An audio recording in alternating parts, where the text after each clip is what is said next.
ఇక్కడ మీరు చూశారు ఏ విధంగా వందల మంది వచ్చి మా పార్టీకి నాకు వ్యతిరేకంగా స్లోగన్స్ ఇస్తూ నా కారు మీద పడి ఏ విధంగా దాడి చేస్తున్నారో మీరు ఈ విజువల్స్ అన్నిట్లో చూస్తున్నారు. ఇక్కడ విచిత్రం ఏంటంటే నేను గుళ్ళోంచి బయటకు వచ్చినప్పుడు వాళ్ళే బయటకు వచ్చేలోపు ఈ రభసంతా చేసి మా మీద దాడి చేయడానికి, మా కారు మీద దాడి చేసి ఇలాంటి స్లోగన్స్ ఇచ్చి ఇష్టం వచ్చినట్టుగా మాట్లాడి మా మీద దాడి చేసి తిరిగి ఈరోజు చూస్తే విచిత్రం ఏంటంటే ఈరోజు నా మీద మా క్యాడర్ మీద కేసు కట్టారు. ఈ కేసు గురించి కూడా చెప్తాను మీకు. ఈ కంప్లైంట్లో ఏం రాస్తుందంటే మేమంట గుడికి వెళ్ళి అక్కడంట బయట నేను కుల మత వర్గాలు గురించి రెచ్చగొట్టే విధంగా నేను మాట్లాడానని చెప్పి కంప్లైంట్లో పెట్టారు. నేనంటే కుల మతాలు వర్గాల గురించి ఏదో రెచ్చగొట్టినట్టుగా మాట్లాడానని, ఆ తర్వాత మీకు ఇక్కడ ఏం పనని వచ్చిన వాళ్ళతో నేను గొడవపడి వాళ్ళని చేతులతో నెట్టి కర్రలతో కొట్టానంట. ఇది వీళ్ళు నా మీద కంప్లైంట్ ఇచ్చి మరి నా మీద కేసు కట్టారు. 22 మంది మీద కూడా మా నాయకుల మీద కూడా అక్కడ పార్టిసిపేట్ చేసిన వాళ్ళ మీద కేసులు కట్టడం జరిగింది. ఒక్కసారి ఆ ఫస్ట్ వీడియో ప్లే చేయమ్మా.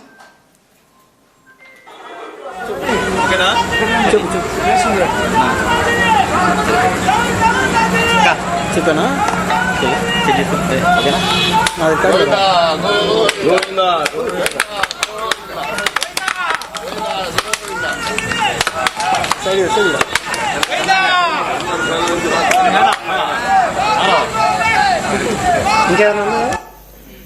ఇక్కడ మీరందరూ కూడా గమనించారు. మేమంతా గోవిందా గోవిందా అని చెప్పేసి చంద్రబాబు నాయుడు గారికి మంచి బుద్ధి ప్రసాదించాలి అని చెప్పి మొక్కుతూ కొబ్బరికాయలు కొడతా ఉంటే అప్పటికే బయట గో బ్యాక్ అని స్లోగన్స్ ఇస్తా ఉన్నారు. అప్పటికే కొంతమందికి జైలు కొడతా ఉన్నారు. అప్పటికే గొడవ నేచర్లో వాళ్ళంతా కూడా మా కారు మీద దాడి చేస్తూ ఉన్నారు.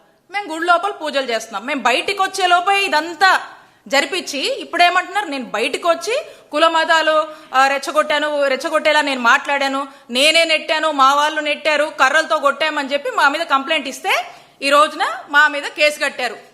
తిరిగి మా వాళ్లే మళ్ళా అక్కడ ఈ ఇన్సిడెంట్ జరిగింది అని చెప్పి మా వాళ్ళు కంప్లైంట్ ఇస్తే దాని మీద ఇంత కూడా స్పందించలేదు, దాని మీద ఏం చేయని కూడా చేయలే. అంటే గుడికి వెళ్ళి వస్తే మా మీద కేసు కట్టారు. అంటే నేను అడుగుతా ఉన్నాను చంద్రబాబు నాయుడు గారిని, నేను గుడికి వెళ్ళి వస్తే నా మీద మా క్యాడర్ మీద కేసులు కడతారా మీరు? మరి నేను చేసిన తప్పేంటి? వెంకటేశ్వర స్వామి గుడికి వెళ్ళొద్దా? మీరు చేస్తున్నటువంటి మీకు ఇంకా మంచి బుద్ధి ప్రసాదించాలని మేము గుడిలోకి వెళ్ళి మొక్కొని వస్తే తప్ప మేమెక్కడ కవిచ్చాము? మేమన్నా గొడవ చేశామా? మా మానాన్ని మేము గుడికి వచ్చాము, మేము సైలెంట్ గా మా పని మేము చేసుకుని వెళ్ళుకుంటే టీడీపీ గుండాల్లాగా మీ వాళ్ళు వచ్చి ఈ విధంగా చేసి మా మీద కేసు కడతారా? ఎక్కడ పోతుంది లా అండ్ ఆర్డర్? ఏమవుతుంది? నేను కుల మతాలని రెచ్చగొట్టానా? మరి ఈ విధంగా ఇప్పటికైనా ఆ కలియుగ దైవమైనటువంటి వెంకటేశ్వర స్వామి మీకు ఇప్పటికైనా మంచి బుద్ధి ప్రసాదించాలని కోరుకుంటున్నాను. మీరు వెంకటేశ్వర స్వామితో పెట్టుకుంటున్నారు. వెంకటేశ్వర స్వామితో పెట్టుకుంటే ఎటుంటుందో తెలుసు కదా, ఏమవుద్దో తెలుసు కదా, అది మీకే వదిలేస్తున్నాను. కాబట్టి నేను ఒకటే చెప్తా ఉన్నాను, ఇప్పుడు కూడా పోలీసులు మేము ఇచ్చినటువంటి కంప్లైంట్ మీద రెస్పాండ్ అవ్వలేదు. నేను ఇదంతా ఎందుకు చెప్తున్నానంటే రాష్ట్ర పరిస్థితులు ఎలా ఉన్నాయి అని చెప్పడానికి ఉదహరిస్తా ఉన్నాను. కాబట్టి నేను చంద్రబాబు నాయుడు గారిని ఒకటే కోరుతా ఉన్నా, మీరు ఎంతసేపు రెడ్ బుక్ ఇంప్లిమెంటేషన్ అంటా ఉన్నారు కదా, అదే మీరు ఫాలో అవుతున్నారు కదా, 20 నెలలుగా కూడా మీరు చేస్తుంది అదే కదా. కాబట్టి మీ రెడ్ బుక్ ఇంప్లిమెంటేషన్ లో భాగంగా రేపు అసెంబ్లీలు ఉన్నాయి కదా చంద్రబాబు నాయుడు గారు, రేపు అసెంబ్లీలో వైసీపీ వాళ్ళు సామాన్య ప్రజలు ఏ గుళ్లకు వెళ్ళొద్దని ఓ చట్టం చేయండి. చంద్రబాబు నాయుడు గారు ఓ చట్టం చేయండి. ఇంకా ఈ విధంగా మరి పోలీసులే దగ్గరుండి దాడుల్ని ప్రోత్సహిస్తూ దాడులు చేయిస్తూ ఈ కూటమి ప్రభుత్వం వచ్చాక అధికారులను అడ్డం పెట్టుకొని ఏ విధంగా పోలీసుల్ని ఉసిగొల్పి హింసను ప్రేరేపిస్తున్నారో రాష్ట్ర ప్రజలందరూ కూడా చూస్తా ఉన్నారు. మరి దీని పర్యావసనమే అంబటి రాంబాబు గారి మీద దాడి, జోగి రమేష్ గారి ఇంటి మీద పెట్రోల్ బాంబులు ఏ విధంగా వేసి ఏ విధంగా అక్కడ భయభ్రాంతులకు గురి చేశారో మనమంతా కూడా చూస్తున్నాము.